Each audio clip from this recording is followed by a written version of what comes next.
Todavía recuerdo ese día como si fuera ayer. El sol brillaba con fuerza sobre Madrid, pero para mí, el mundo se había oscurecido por completo. Tomás, mi compañero de vida durante más de 30 años, se había ido para siempre. Su partida fue tan repentina que me dejó sin aliento, como si alguien me hubiera arrancado una parte vital de mi ser. Nos conocimos en la universidad, en la cafetería de la Facultad de Derecho. Él estaba estudiando para ser abogado, y yo, periodismo. Desde el primer momento en que nuestras miradas se cruzaron sobre una taza de café con leche, supe que había encontrado a alguien especial. Tomás tenía esa sonrisa que iluminaba toda la habitación y una risa contagiosa que me hacía sentir que todo estaría bien, sin importar qué. A lo largo de los años, construimos una vida juntos. Compramos nuestro primer piso en Lavapiés, un barrio bullicioso y lleno de vida en el corazón de Madrid. Allí criamos a nuestros 2 hijos, Lucía y Alejandro. Cada rincón de esa casa estaba impregnado de recuerdos, las marcas de crecimiento de los niños en el marco de la puerta de la cocina, las fotos de nuestros viajes por toda España colgadas en las paredes, el viejo sillón donde Tomás solía leer el periódico los domingos por la mañana. Pero ahora, sentada en ese mismo sillón, todo parecía tan vacío. El silencio era ensordecedor. Ya no escucharía el sonido de sus llaves en la puerta al volver del trabajo, ni su voz llamándome, cariño, desde el pasillo. La realidad de su ausencia me golpeaba una y otra vez, como olas contra las rocas. Los días después de su muerte pasaron en un torbellino de trámites y visitas de familiares y amigos. Todos trataban de consolarme, pero sus palabras sonaban huecas. ¿Cómo podían entender el vacío que sentía? Lucía y Alejandro estaban destrozados, pero intentaban mantenerse fuertes por mí.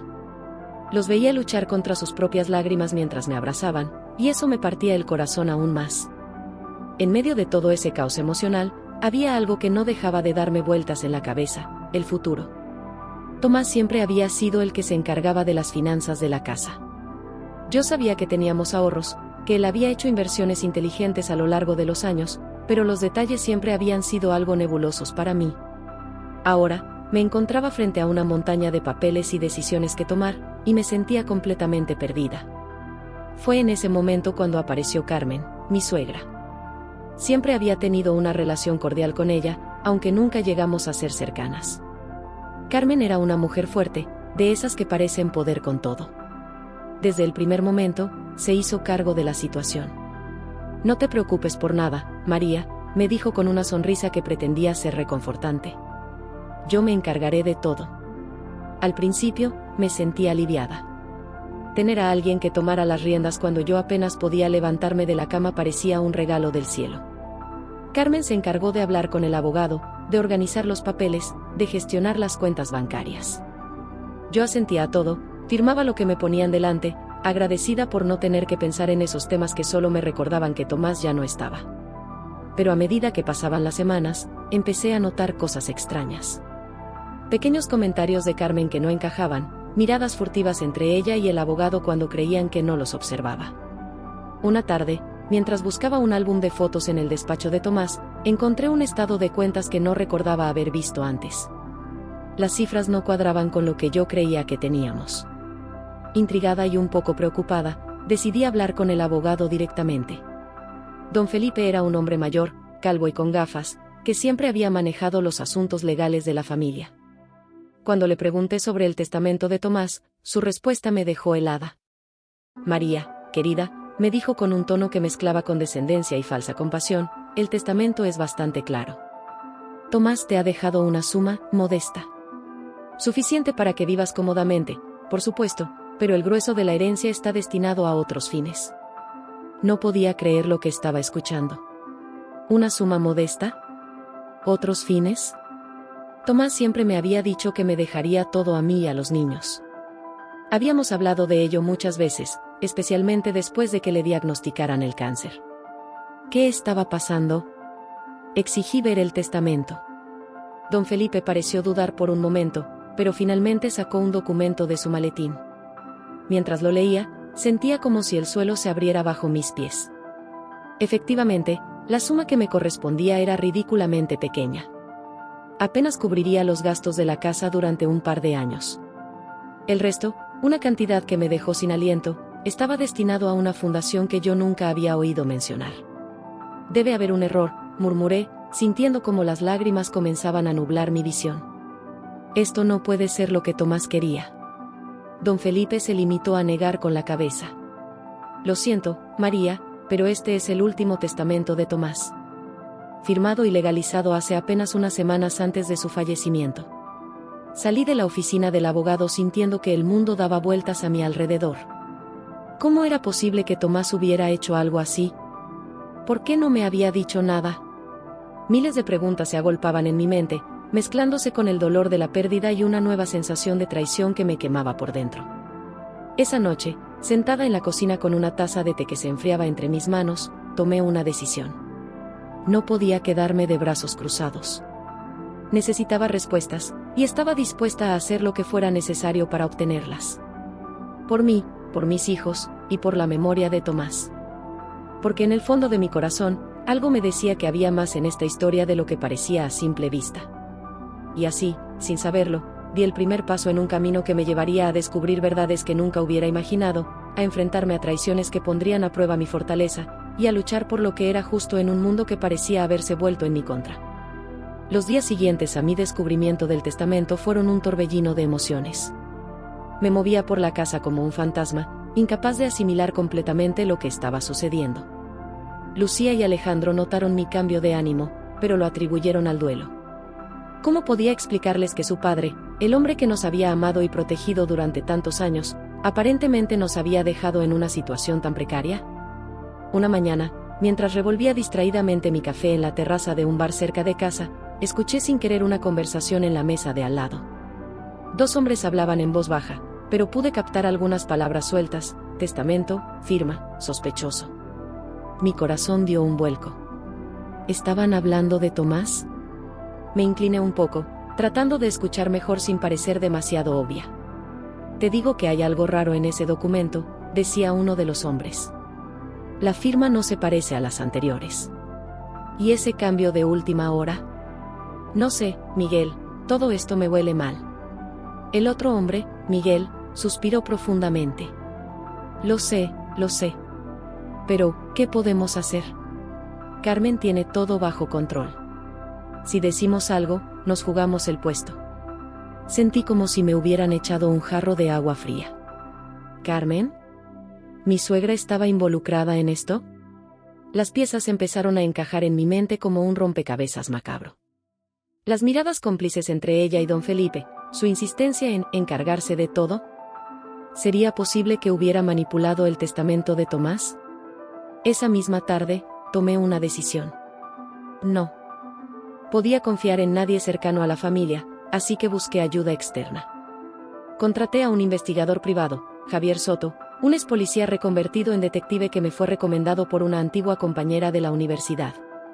Nos reunimos en un discreto café del barrio de Malasaña, lejos de los ojos curiosos de mi entorno. Javier era un hombre de mediana edad, con el pelo canoso y una mirada penetrante que parecía poder leer tus pensamientos. Escuchó mi historia sin interrumpir, tomando notas en una pequeña libreta. Cuando terminé, se quedó en silencio durante unos momentos, como si estuviera procesando toda la información. Señora Vega, dijo finalmente, lo que me cuenta es muy serio. Si sus sospechas son ciertas, estamos hablando de falsificación de documentos y posiblemente de estafa. No será fácil demostrarlo, pero haré todo lo posible por ayudarla. Durante las siguientes semanas, Javier se sumergió en una investigación exhaustiva. Yo seguía con mi vida normal, o al menos lo intentaba, pero cada vez que sonaba mi teléfono, mi corazón daba un vuelco pensando que podría ser él con noticias. Carmen seguía apareciendo por casa con frecuencia, siempre con esa sonrisa que ahora me parecía falsa y calculadora. Cada vez que la veía, tenía que hacer un esfuerzo sobrehumano para no enfrentarla, para no gritarle y exigirle la verdad. Pero sabía que tenía que ser paciente, que necesitaba pruebas antes de hacer cualquier movimiento. Fue durante una de esas visitas de Carmen cuando ocurrió algo que me heló la sangre. Estábamos en el salón, tomando un café, cuando Lucía entró corriendo, emocionada por algo que había encontrado en el desván. «Mamá, mira», exclamó, sosteniendo un viejo álbum de fotos. «¿Fotos de cuando papá era pequeño?» Carmen se tensó visiblemente. «Oh, cariño, eso no es nada interesante», dijo, intentando quitarle el álbum a Lucía. Pero mi hija, curiosa como siempre, ya lo había abierto. Entre las páginas del álbum, cayó un sobre amarillento. Lo recogí antes de que Carmen pudiera hacerlo, y al abrirlo, encontré varias hojas escritas a mano. Reconocí inmediatamente la letra de Tomás. ¿Qué es eso?, preguntó Carmen, con una nota de pánico en su voz. Parecen cartas, respondí, comenzando a leer. Con cada palabra, sentía como se me helaba la sangre. Eran cartas que Tomás había escrito años atrás, nunca enviadas, donde expresaba su preocupación por el control que su madre ejercía sobre él, sobre sus decisiones, sobre su vida. Carmen intentó arrebatarme las cartas, pero yo me aparté. María, dame eso. Son cosas viejas, sin importancia. Pero yo ya no la escuchaba. Mi mente estaba procesando todo lo que acababa de leer. Tomás había sido consciente de la manipulación de su madre durante años, pero por alguna razón, nunca había sido capaz de enfrentarla completamente. Esa noche, después de que Carmen se fuera y los niños estuvieran dormidos, llamé a Javier. Le conté sobre las cartas y le pedí que viniera a verlas lo antes posible. Él llegó a la mañana siguiente, antes de que saliera el sol. Javier examinó las cartas con cuidado, usando guantes para no contaminar la evidencia. Su expresión se volvía más seria con cada página que leía. Señora Vega, dijo finalmente, esto podría ser la prueba que necesitábamos. Estas cartas demuestran un patrón de manipulación por parte de Carmen que se remonta a años atrás. Si podemos relacionar esto con el testamento. Pero no pudo terminar la frase. En ese momento, sonó el timbre de la puerta. Era Carmen, que había venido a tomar un café. Cuando entró y vio a Javier con las cartas, su rostro se transformó. La máscara de amabilidad cayó, revelando una expresión de furia que nunca había visto antes. ¿Qué crees que estás haciendo?, siseó, ignorando completamente a Javier. ¿Crees que puedes desafiarme? ¿A mí? Carmen, dije, intentando mantener la calma, ¿qué le hiciste al testamento de Tomás? Su risa fue fría, carente de humor. ¿Hacer? Yo no hice nada. Tomás siempre supo quién mandaba en esta familia. Él entendía que yo sabía lo que era mejor para todos. ¿Mejor para todos? ¿O mejor para ti?, contraataqué, sintiendo cómo la rabia se acumulaba en mi pecho. ¿Cómo pudiste hacerle esto a tu propio hijo? ¿A tus nietos? Carmen se acercó, sus ojos brillando con una mezcla de ira y desprecio. Tú nunca lo entenderías, María. Siempre fuiste demasiado simple, demasiado insignificante. Tomás necesitaba a alguien que lo guiara, que tomara las decisiones difíciles por él. Yo solo hice lo que era necesario. Javier intervino en ese momento, poniéndose entre nosotras. Señora, dijo, dirigiéndose a Carmen, le sugiero que se vaya ahora. Y le advierto que no intente hacer nada drástico. Tenemos copias de estas cartas y de toda la evidencia que hemos recopilado. Carmen nos miró a ambos, y por un momento, vi miedo en sus ojos. Pero rápidamente se recompuso, volviendo a su máscara de frialdad. Esto no ha terminado, dijo antes de salir, cerrando la puerta de un golpe. Me dejé caer en el sofá, temblando. Javier se sentó a mi lado, poniendo una mano reconfortante en mi hombro. Señora Vega, sé que esto es difícil, pero ahora tenemos lo que necesitamos para llevar esto ante la justicia. No está sola en esto. En los días siguientes, mi vida se convirtió en un torbellino de reuniones con abogados, declaraciones y preparativos para lo que se avecinaba, una batalla legal contra mi propia suegra. Lucía y Alejandro estaban confundidos y dolidos cuando les expliqué lo que estaba pasando, pero me apoyaron incondicionalmente. Mamá, me dijo Alejandro una noche, mientras cenábamos, papá estaría orgulloso de ti. Estás luchando por lo que es justo, por lo que él habría querido. Sus palabras me dieron fuerzas para seguir adelante. Porque esto ya no era solo por el dinero o las propiedades. Era por la memoria de Tomás, por la verdad, y por el futuro que él había querido para nosotros. A medida que avanzaba la investigación, salieron a la luz más detalles escabrosos. Descubrimos que Carmen no solo había manipulado el testamento, sino que durante años había estado desviando fondos de las empresas de Tomás a cuentas personales en el extranjero. Había utilizado su influencia y la confianza de su hijo para construir un imperio financiero a espaldas de todos. El día que presentamos la demanda, me enfrenté a Carmen en los juzgados de Plaza de Castilla. Estaba allí, rodeada de sus abogados, con esa mirada de superioridad que ahora me resultaba tan familiar. pero esta vez, no me intimidó. ¿Por qué, Carmen?, le pregunté cuando nos encontramos en el pasillo. ¿Por qué le hiciste esto a tu propio hijo? Por un momento, vi un destello de algo en sus ojos. ¿Arrepentimiento? ¿Dolor? Pero desapareció tan rápido como había llegado. Tú nunca lo entenderías, respondió, repitiendo sus palabras de aquel día en mi casa. Todo lo que hice, lo hice por esta familia. No, dije, sintiendo una calma que no había experimentado en meses. Lo hiciste por ti misma. Y ahora, tendrás que enfrentar las consecuencias. Mientras la veía alejarse, escoltada por sus abogados, sentí que un peso se levantaba de mis hombros. El camino que tenía por delante sería largo y difícil, pero por primera vez en mucho tiempo, sentí esperanza. Esperanza de que la verdad saldría a la luz, de que se haría justicia, y de que, de alguna manera, podría honrar la memoria de Tomás y proteger el futuro que él había soñado para nosotros. Esa noche, de vuelta en casa, miré las fotos de Tomás que adornaban las paredes. Su sonrisa, ahora congelada en el tiempo, parecía decirme que estaba haciéndolo correcto. Y mientras Lucía y Alejandro se acurrucaban a mi lado en el sofá, supe que, pasara lo que pasara, enfrentaríamos juntos lo que viniera. Porque eso es lo que Tomás nos había enseñado, a ser fuertes, a luchar por lo que es justo, y a nunca rendirnos ante la adversidad. Los días posteriores a la presentación de la demanda fueron una montaña rusa emocional. Cada mañana, al despertarme, sentía una mezcla de determinación y miedo que me revolvía el estómago. La casa, que una vez había sido nuestro refugio, ahora parecía demasiado grande, demasiado silenciosa. Los pasillos estaban llenos de recuerdos de Tomás, su risa resonando como un eco lejano en mi mente. Lucía y Alejandro se mantenían fuertes, pero podía ver el dolor en sus ojos. Una tarde, mientras preparábamos la cena juntos en la cocina, Lucía dejó caer un plato. El estruendo del cristal rompiéndose contra el suelo pareció romper algo dentro de ella también. Se derrumbó, llorando desconsoladamente. ¿Por qué, mamá?, sollozó mientras la abrazaba. ¿Por qué la abuela nos hizo esto? ¿Acaso no nos quiere? No tenía una respuesta para ella. ¿Cómo explicarle a una niña de 15 años la complejidad de la avaricia y la manipulación?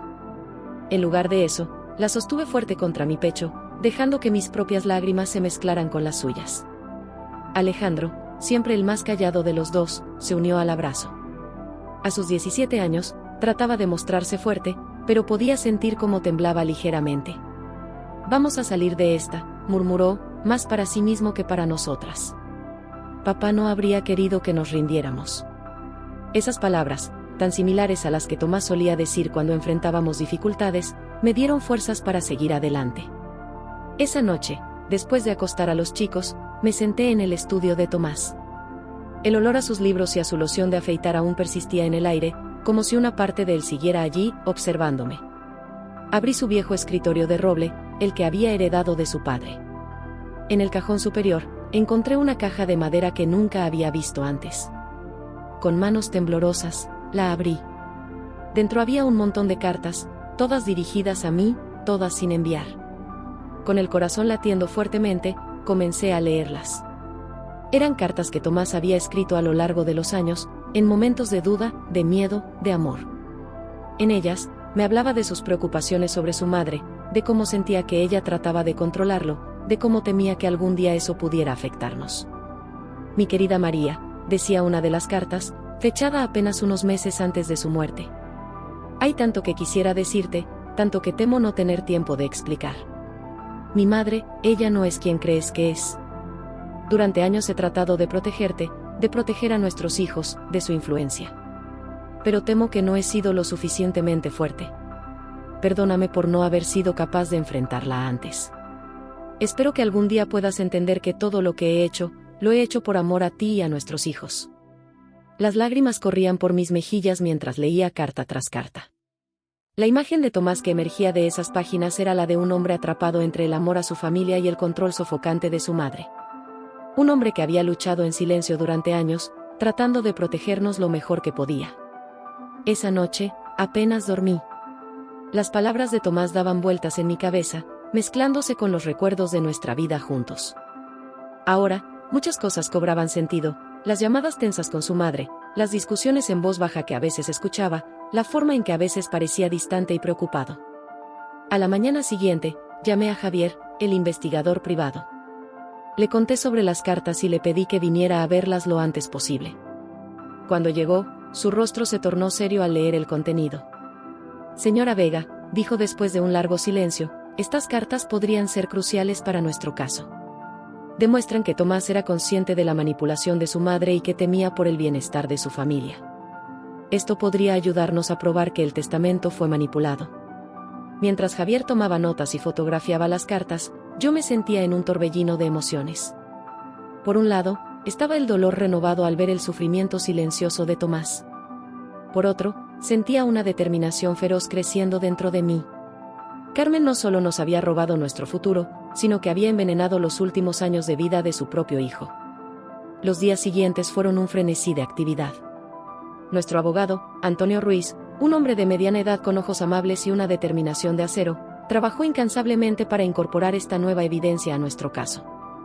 Pasamos horas en su despacho en la Gran Vía, revisando documentos, preparando declaraciones, planeando nuestra estrategia. María, me dijo Antonio una tarde, mientras mirábamos el bullicio de la ciudad desde su ventana, debes estar preparada. Carmen no se rendirá fácilmente. Tiene recursos, conexiones. Esta batalla será dura. Asentí, sintiendo una mezcla de miedo y resolución. Lo sé, Antonio. Pero no puedo rendirme. No solo por mí o por mis hijos, sino por Tomás. Él luchó en silencio durante años. Ahora me toca a mí luchar por él. A medida que avanzaba la investigación, más detalles oscuros salían a la luz. Descubrimos que Carmen no solo había manipulado el testamento de Tomás, sino que durante años había estado desviando fondos de las empresas familiares a cuentas en el extranjero. Había utilizado su posición como matriarca de la familia para tejer una red de mentiras y engaños que se extendía mucho más allá de lo que habíamos imaginado inicialmente. Una tarde, mientras revisaba algunos documentos en casa, recibí una llamada inesperada. Era Emilio, el hermano menor de Tomás. Hacía años que no hablábamos, siempre había sido distante, viviendo en Barcelona y rara vez visitando Madrid. María, su voz sonaba tensa, nerviosa. He oído lo que está pasando. Yo, creo que hay cosas que deberías saber. Nos encontramos al día siguiente en un pequeño café en el Parque del Retiro. Emilio parecía haber envejecido 10 años desde la última vez que lo vi. Sus ojos, tan parecidos a los de Tomás, estaban hundidos y rodeados de ojeras. Lo siento, fueron sus primeras palabras cuando nos sentamos. Siento no haber dicho nada antes. Tenía miedo, mamá, ella. Y entonces, como una presa que se rompe, Emilio comenzó a hablar. Me contó cómo Carmen había manipulado a la familia durante décadas. Cómo había enfrentado a Tomás y a él cuando eran jóvenes, cómo había utilizado el dinero y la culpa para controlarlos. Me habló de negocios turbios, de amenazas veladas, de una vida entera vivida bajo la sombra del miedo. Tomás era el fuerte, dijo Emilio, con lágrimas en los ojos. Él siempre trató de protegerme, de protegernos a todos. Pero mamá, ella siempre encontraba una forma de salirse con la suya. Mientras escuchaba a Emilio, sentí como piezas del rompecabezas que no sabía que faltaban comenzaban a encajar. La imagen que emergía era la de una familia rota por la ambición y el control de una mujer que había puesto sus propios deseos por encima del bienestar de sus hijos. ¿Por qué me cuentas esto ahora?, le pregunté cuando terminó. Emilio me miró, y por un momento vi en él al joven que había sido, el hermano que Tomás tanto quería. Porque estoy cansado, María. Cansado de vivir con miedo, cansado de las mentiras. Tomás ya no está para protegernos, y tú estás haciendo lo que ninguno de nosotros tuvo el valor de hacer. Estás enfrentándote a ella. Esa noche, después de que Emilio se fuera, me senté en el balcón de nuestro piso, mirando las luces de Madrid. La ciudad que Tomás y yo habíamos hecho nuestro hogar parecía diferente ahora, llena de sombras y secretos. Pero también de esperanza. Pensé en Lucía y Alejandro, durmiendo en sus habitaciones, ajenos a la tormenta que se avecinaba. Pensé en Tomás, en su lucha silenciosa, en el amor que nos tenía. Y pensé en Carmen, en la mujer que había destruido a su propia familia en su búsqueda de poder y control. La batalla que teníamos por delante sería dura, lo sabía. Carmen no se rendiría sin luchar. Tenía dinero, influencia, y la ventaja de años de manipulación a su favor. Pero ahora yo tenía algo que ella no, la verdad. A la mañana siguiente, reuní a Lucía y Alejandro en la cocina. Les conté todo lo que había descubierto, todo lo que Emilio me había dicho. Vi el dolor en sus ojos, la confusión, la rabia. Pero también vi determinación. ¿Qué vamos a hacer, mamá?, preguntó Alejandro, su voz firme a pesar del temblor en sus manos. Miré a mis hijos, estos jóvenes valientes que habían perdido tanto y que aún así seguían de pie. Vamos a luchar, les dije. Por papá, por nosotros, por la verdad. No será fácil, pero estamos juntos en esto. Lucía se acercó y tomó mi mano. Papá siempre decía que la verdad siempre sale a la luz, dijo con una pequeña sonrisa. Y tenía razón, respondí, abrazándolos a ambos. Ahora nos toca a nosotros asegurarnos de que así sea. Mientras nos abrazábamos en la cocina, sentí una mezcla de miedo y esperanza. El camino que teníamos por delante sería difícil, lleno de obstáculos y dolor. Pero también sabía que no estábamos solos. Teníamos la verdad de nuestro lado, el amor que Tomás nos había dejado, y la fuerza que solo una familia unida puede tener. La mentira de Carmen había echado raíces profundas, extendiéndose como una sombra sobre nuestras vidas durante años. Pero ahora, finalmente, estábamos listos para enfrentarla. Para sacarla a la luz y, con suerte, encontrar algo de paz en el proceso. Mientras el sol de Madrid se elevaba sobre la ciudad, iluminando nuestro pequeño piso en Lavapiés, sentí que estábamos al borde de algo grande. Un cambio, un nuevo comienzo. Y aunque el futuro era incierto, por primera vez en mucho tiempo, me sentí lista para enfrentarlo. La lucha que teníamos por delante no sería solo por dinero o propiedades. Sería una lucha por la verdad, por la justicia, y por el legado de amor y honestidad que Tomás siempre quiso dejarnos. Y yo estaba decidida a asegurarme de que, al final, ese legado prevaleciera. Los días se convirtieron en semanas, y las semanas en meses. Nuestra vida se había transformado en una constante batalla legal, una montaña rusa de esperanzas y decepciones.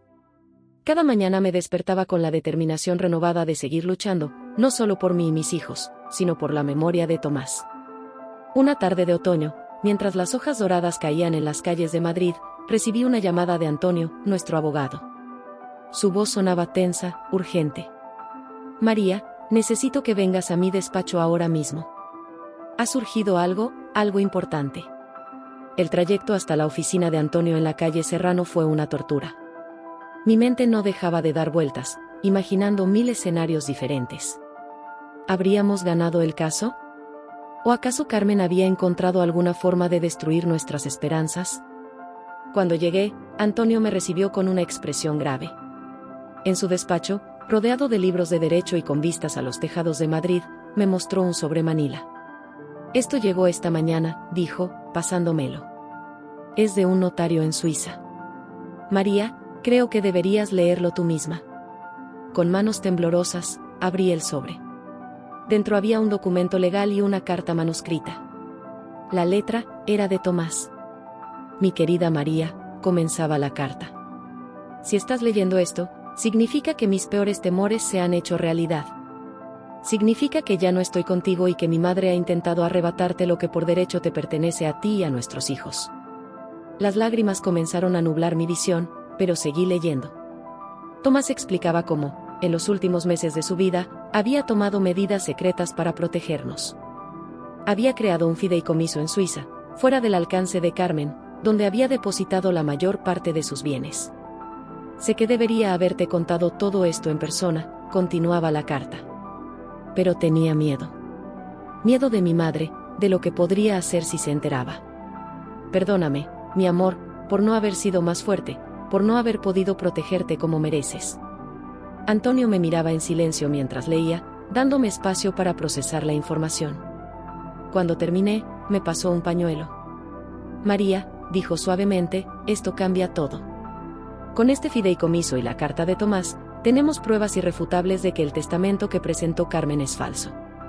Me quedé en silencio, tratando de asimilar lo que acababa de descubrir. Tomás, mi Tomás, había encontrado una forma de protegernos incluso después de su muerte. Sentí una mezcla de amor, gratitud y un profundo dolor por todo lo que había tenido que sufrir en silencio. ¿Qué hacemos ahora?, pregunté finalmente, mi voz apenas un susurro. Antonio se inclinó hacia adelante, sus ojos brillando con determinación. Ahora, María, vamos a la ofensiva. Vamos a presentar esta evidencia ante el juez y a desenmascarar a Carmen de una vez por todas. Los días siguientes fueron un torbellino de actividad. Antonio y su equipo trabajaron sin descanso para preparar nuestra nueva estrategia legal. Yo, por mi parte, tuve que enfrentarme a la tarea de explicarles a Lucía y Alejandro este nuevo giro en nuestra batalla. Una noche, después de la cena, los reuní en el salón. Les mostré la carta de su padre y les expliqué lo del fideicomiso. Vi cómo sus rostros pasaban de la sorpresa a la tristeza y luego a una mezcla de alivio y determinación. Papá siempre nos cuidó, dijo Lucía, con lágrimas en los ojos pero una sonrisa en los labios. Incluso ahora. Alejandro, siempre más reservado, se quedó en silencio por un momento antes de hablar. ¿Esto significa que la abuela irá a la cárcel? Su pregunta me tomó por sorpresa. En medio de todo, casi había olvidado que Carmen no era solo nuestra antagonista, sino también su abuela, la madre de Tomás. No lo sé, cariño, respondí honestamente. Lo que hizo fue muy grave, pero eso lo decidirán los jueces. Lo importante es que ahora sabemos la verdad y podemos hacer justicia por papá. Esa noche, después de que los chicos se fueran a dormir, me quedé despierta, mirando por la ventana hacia las luces de Madrid. Pensé en Tomás, en todo lo que había sacrificado por nosotros. Pensé en Carmen y en cómo el amor de una madre se había retorcido hasta convertirse en algo tan oscuro y destructivo. Y pensé en el futuro, en lo que nos esperaba. A la mañana siguiente, Antonio me llamó temprano. María, el juez ha aceptado nuestra petición de una audiencia de emergencia. Será mañana a las 10. Prepárate, porque Carmen y sus abogados estarán allí. El día de la audiencia amaneció gris y lluvioso, como si el cielo de Madrid reflejara la tensión que sentíamos. Me vestí con cuidado, eligiendo un traje negro que Tomás me había regalado en nuestro último aniversario. Quería sentirlo cerca en este momento crucial. En los juzgados de Plaza de Castilla, el ambiente era eléctrico. Nuestro equipo legal se movía con una mezcla de nerviosismo y determinación. Y entonces la vi, Carmen entraba en la sala, rodeada de sus abogados, con la cabeza alta y esa mirada de superioridad que tanto había llegado a odiar. Por un momento, nuestras miradas se cruzaron. Vi un destello de algo en sus ojos, miedo tal vez. Pero rápidamente se recompuso, ignorándome como si yo no existiera. La audiencia comenzó. Antonio presentó la nueva evidencia con maestría, desentrañando la red de mentiras que Carmen había tejido. Vi cómo el rostro del juez pasaba de la incredulidad a la indignación a medida que se revelaba la verdad. Cuando fue el turno de Carmen de hablar, su voz sonaba fría, controlada. Todo esto es un malentendido, dijo, mirando directamente al juez. Mi hijo estaba confundido en sus últimos días. Yo solo intentaba proteger el legado familiar. Pero sus palabras sonaban huecas frente a la evidencia que teníamos. La carta de Tomás, el fideicomiso, los testimonios que habíamos recopilado, todo apuntaba a una sola verdad: Carmen había manipulado y mentido para obtener el control de la fortuna familiar. Después de horas de argumentos y contraargumentos, el juez finalmente habló. Su voz resonó en la sala silenciosa. Basándome en la evidencia presentada, no me queda más remedio que declarar nulo el testamento presentado por doña Carmen Vega. Además, ordeno una investigación criminal sobre sus acciones en este asunto. La custodia de todos los bienes del difunto Tomás Vega pasará inmediatamente a su viuda, doña María Sánchez, de acuerdo con los deseos expresados en el fideicomiso suizo. Un murmullo recorrió la sala. Vi cómo Carmen se desplomaba en su asiento, toda su arrogancia desaparecida en un instante. Por un momento, nuestras miradas se cruzaron de nuevo, y esta vez vi algo que nunca había visto antes en sus ojos: derrota. Salí de la sala de audiencia sintiéndome aturdida, como si hubiera corrido una maratón. Antonio me abrazó, felicitándome, pero yo apenas podía procesar lo que acababa de suceder. Habíamos ganado. La verdad había salido a la luz. En los días siguientes, la noticia se extendió como la pólvora. Periodistas llamaban constantemente, queriendo conocer todos los detalles del caso. Amigos y familiares que no habíamos visto en años de repente reaparecieron, algunos ofreciendo apoyo genuino, otros probablemente buscando beneficiarse de nuestra recién recuperada fortuna. Pero en medio de todo el caos, lo único que yo quería era paz. Una tarde, llevé a Lucía y Alejandro al Parque del Retiro, a ese rincón tranquilo junto al estanque donde Tomás y yo solíamos llevarlos de pequeños. Sentados en un banco, viendo a los patos nadar perezosamente, finalmente tuvimos la oportunidad de hablar realmente sobre todo lo que había pasado. ¿Qué pasará ahora con la abuela?, preguntó Lucía, su voz mezclada con preocupación y confusión. Suspiré, buscando las palabras adecuadas. La abuela hizo cosas muy malas, cariño. Tendrá que responder por sus acciones ante la ley. Pero eso no cambia el hecho de que es vuestra abuela y la madre de papá. Los sentimientos son complicados, y está bien si os sentís confundidos o tristes por ella. Alejandro, que había estado inusualmente callado, finalmente habló: papá estaría orgulloso de ti, mamá. De todos nosotros. Luchamos por la verdad, como él siempre nos enseñó. Sus palabras me llenaron de una emoción que no pude contener. Los abracé a ambos, dejando que las lágrimas fluyeran libremente. Eran lágrimas de alivio, de tristeza por todo lo que habíamos pasado, pero también de esperanza por el futuro. Esa noche, de vuelta en casa, mientras los chicos dormían, me senté en el estudio de Tomás. Saqué la última carta que me había escrito y la releí una vez más. Sus palabras, llenas de amor y preocupación, resonaban con más fuerza que nunca. Mi querida María, decía al final, pase lo que pase, recuerda que nuestro amor es más fuerte que cualquier mentira, que cualquier manipulación. Confío en ti para proteger a nuestra familia, para mantener vivo nuestro legado de amor y honestidad. Sé que encontrarás la fuerza para enfrentar lo que sea que el futuro traiga. Te amo, siempre. Doblé la carta cuidadosamente y la guardé en el cajón del escritorio. Luego, miré la foto de Tomás que presidía el estudio. Su sonrisa, esa que siempre me había dado fuerzas en los momentos difíciles, parecía más brillante que nunca. Lo logramos, mi amor, susurré a la foto. La verdad salió a la luz. Ahora podemos empezar a sanar, a construir el futuro que siempre soñamos para nuestros hijos. Y mientras el reloj marcaba la medianoche y un nuevo día comenzaba en Madrid, sentí que, por primera vez en mucho tiempo, estaba lista para enfrentar lo que viniera. Con la verdad de nuestro lado y el amor de Tomás guiándonos, sabía que encontraríamos nuestro camino hacia la paz y la felicidad que tanto habíamos buscado. Los días siguientes a la audiencia fueron un torbellino de emociones y actividad. La noticia de nuestra victoria legal y la exposición de las manipulaciones de Carmen se extendió rápidamente por Madrid, convirtiéndose en el tema de conversación en cafeterías, oficinas y reuniones familiares. Nuestro teléfono no dejaba de sonar, con periodistas ansiosos por conseguir una entrevista exclusiva y amigos largamente olvidados que de repente querían retomar el contacto. Una mañana, mientras desayunábamos en la cocina, Lucía levantó la vista de su móvil con una expresión de preocupación. Mamá, estamos en todos los periódicos. Dicen cosas horribles sobre la abuela. Suspiré, preparándome mentalmente para la conversación que sabía que tendríamos que tener tarde o temprano. Cariño, lo que hizo tu abuela fue muy grave. La prensa solo está informando sobre los hechos del caso. Alejandro, que había estado inusualmente callado en los últimos días, finalmente habló. Pero es nuestra abuela. ¿No deberíamos hacer algo? ¿Ayudarla de alguna manera? Sus palabras me golpearon como un puñetazo en el estómago. Por un momento, me quedé sin habla, dividida entre mi instinto de proteger a mis hijos y la cruda realidad de lo que Carmen había hecho. Chicos, comencé, eligiendo cuidadosamente mis palabras, sé que esto es difícil. Carmen es vuestra abuela y la madre de vuestro padre. Pero lo que hizo, traicionó no solo a vuestra padre, sino a toda nuestra familia. A veces, las personas que amamos hacen cosas que no podemos entender ni perdonar fácilmente. Vi cómo sus rostros reflejaban una mezcla de confusión y tristeza. Me dolía verlos luchar con estas emociones tan complejas, pero sabía que era importante que entendieran la gravedad de la situación. ¿Podemos verla?, preguntó Lucía en voz baja.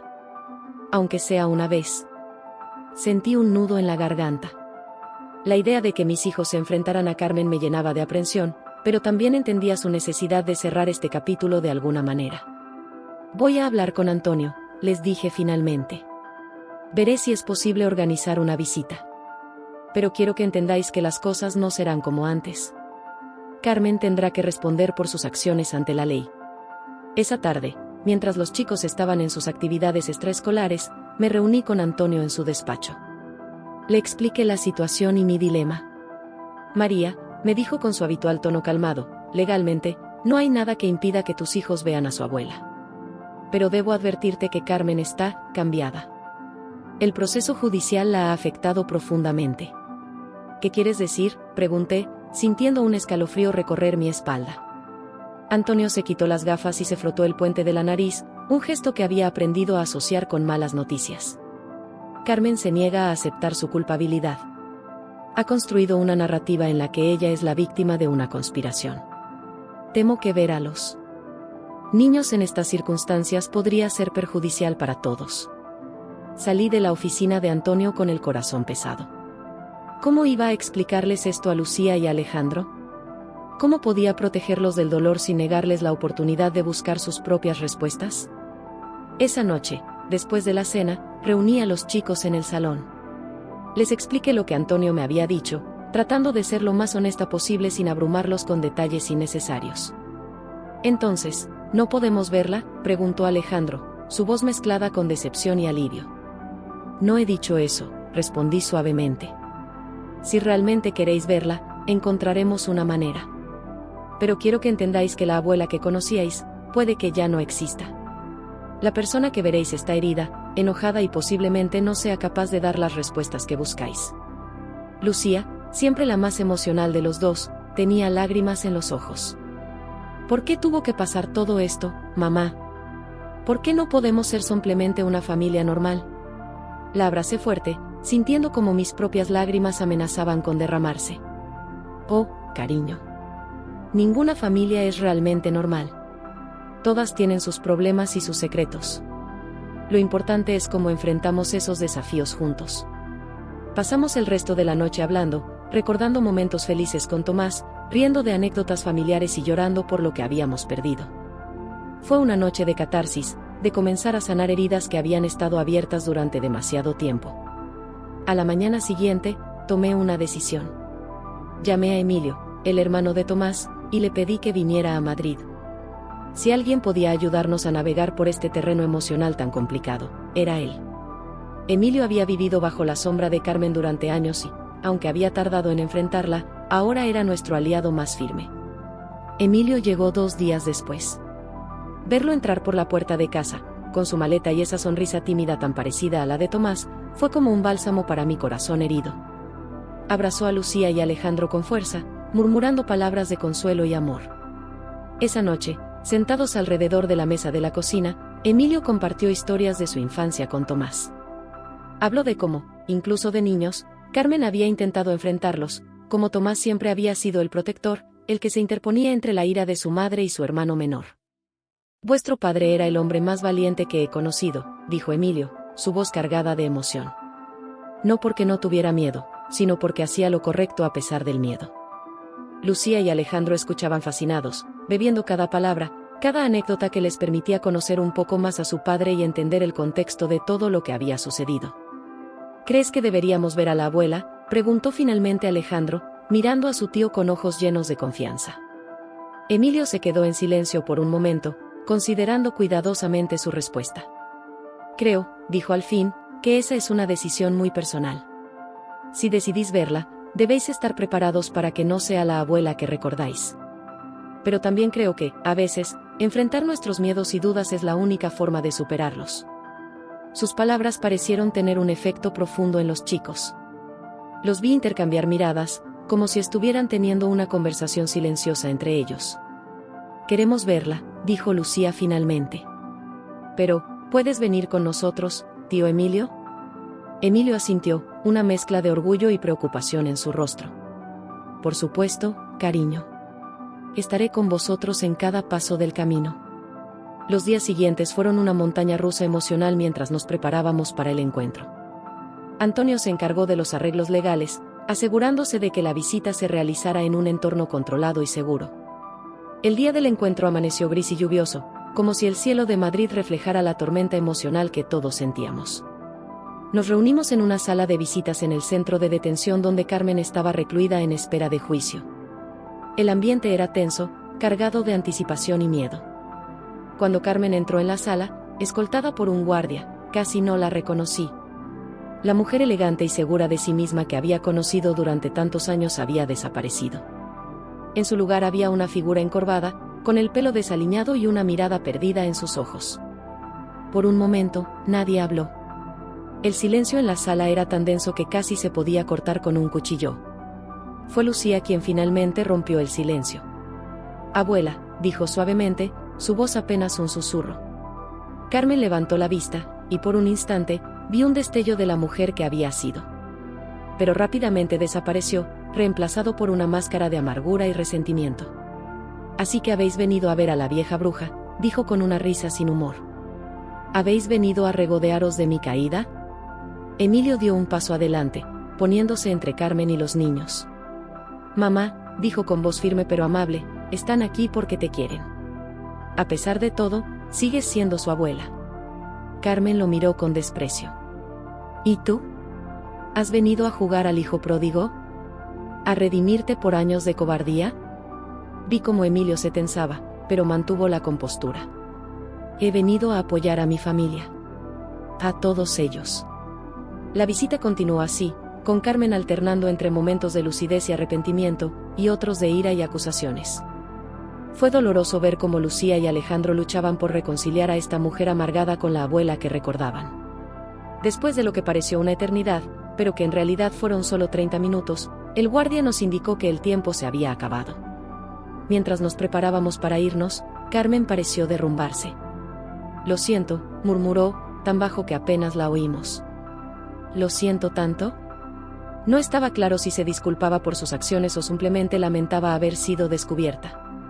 Pero esas palabras, las primeras de arrepentimiento que habíamos escuchado de ella, nos dejaron a todos conmocionados. Salimos del centro de detención en silencio, cada uno perdido en sus propios pensamientos. Fue solo cuando llegamos al coche que Lucía finalmente habló. «No era ella», dijo, con lágrimas en los ojos. «No era nuestra abuela». Alejandro la abrazó, su propio rostro una máscara de confusión y tristeza. Tal vez algún día vuelva a hacerlo», dijo, aunque su voz carecía de convicción.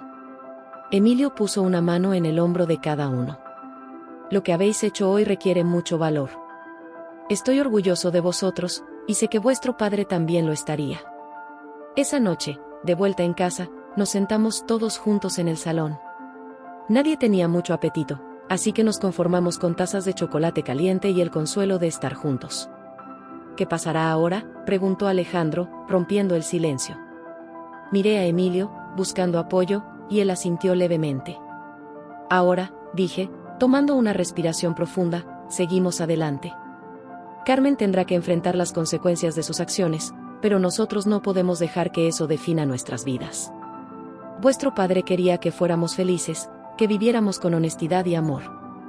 Eso es lo que vamos a hacer».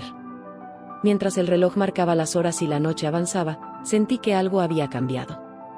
El peso de los secretos y las mentiras que nos habían agobiado durante tanto tiempo comenzaba a levantarse. No sería fácil, y sabía que aún nos quedaba un largo camino por recorrer, pero por primera vez en mucho tiempo, sentí esperanza.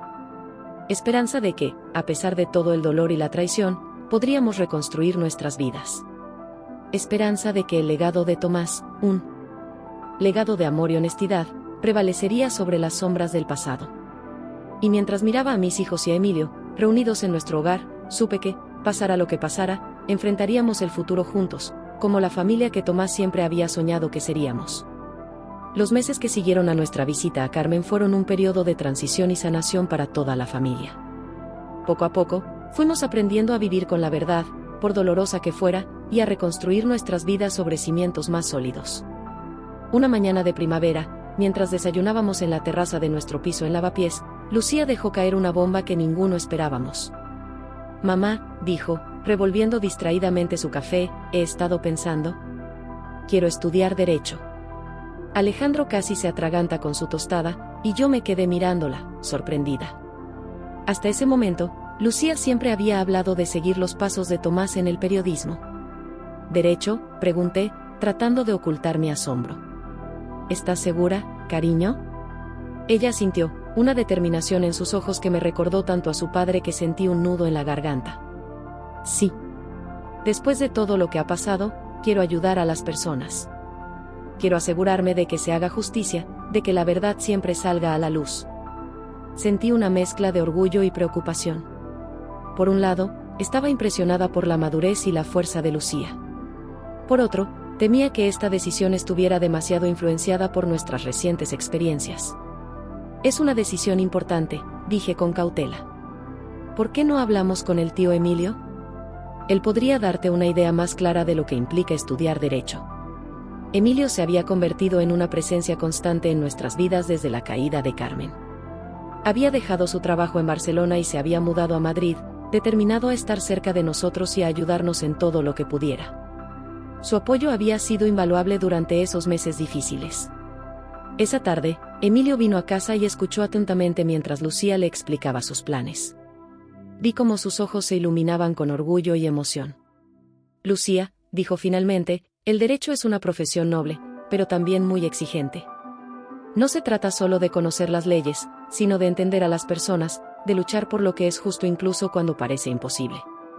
¿Estás preparada para eso? Lucía asintió con firmeza. Lo estoy, tío. Sé que no será fácil, pero después de todo lo que hemos pasado, siento que es lo correcto. Emilio sonrió, una sonrisa que me recordó tanto a Tomás que sentí un dolor agudo en el pecho. Entonces te apoyaremos en cada paso del camino.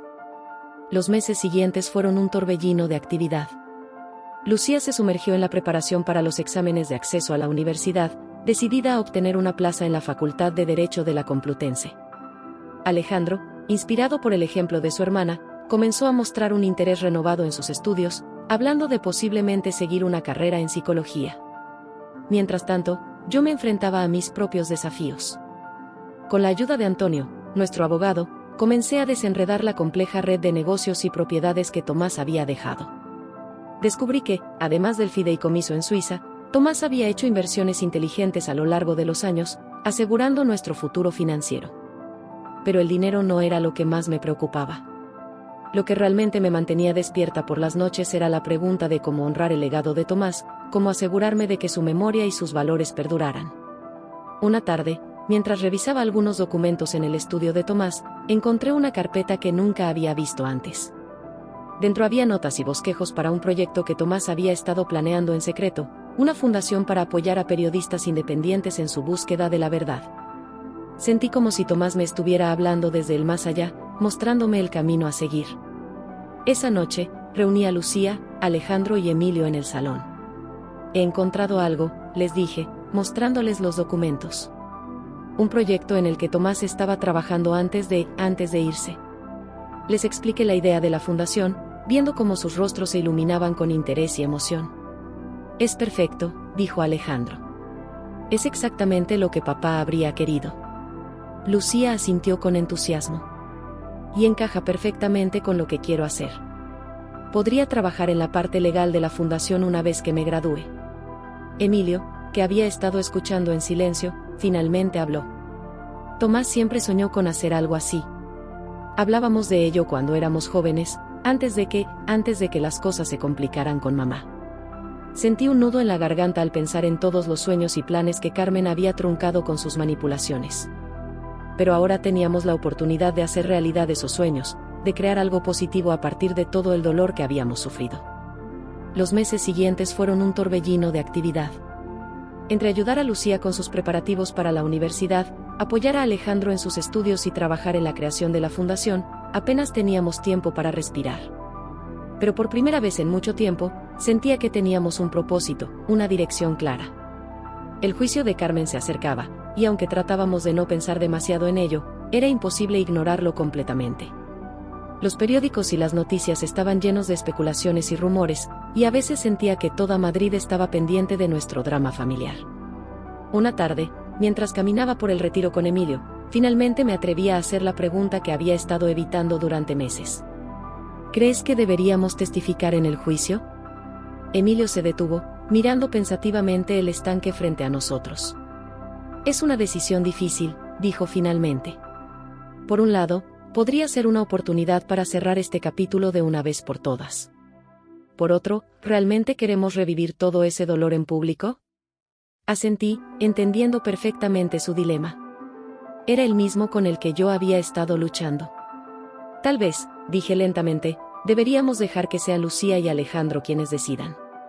Al fin y al cabo, es su abuela. Su futuro. Emilio me miró con una mezcla de sorpresa y admiración. Tienes razón. Han demostrado ser mucho más maduros y fuertes de lo que jamás imaginamos. Deberíamos confiar en su juicio. Esa noche, tuvimos una larga y emotiva conversación familiar. Lucía y Alejandro nos sorprendieron una vez más con su madurez y claridad de pensamiento. Creo que deberíamos testificar, dijo Lucía con firmeza. No por venganza, sino por la verdad. La gente necesita saber lo que pasó, como el poder y la codicia pueden corromper incluso los lazos familiares más fuertes. Alejandro asintió, aunque pude ver el conflicto en sus ojos. Estoy de acuerdo.